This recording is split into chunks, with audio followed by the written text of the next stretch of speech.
Jackie grew up in the servants' quarters of the French ambassador's house in Hong Kong. His parents were refugees from the Chinese Civil War who had found jobs cooking and cleaning there. Jackie would bounce around with so much energy that his parents nicknamed him Cannonball. To try and wear him out, Jackie's dad would wake him up early every morning to practice kung fu in the garden.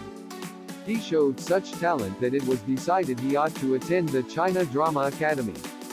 At first, Jackie was thrilled. But it didn't last, as dyslexia meant he struggled to keep up with the other kids and was bullied.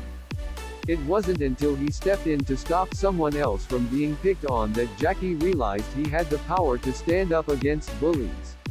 Through the academy, Jackie began getting small parts in Chinese films.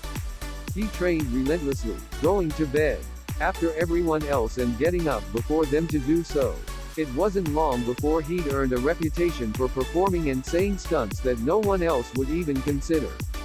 For years, he worked as a stuntman, breaking bones and collecting bruises without ever having his face appear on the screen.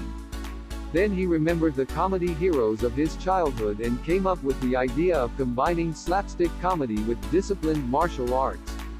The new style was a hit. Before long, Jackie was the biggest star in Hong Kong.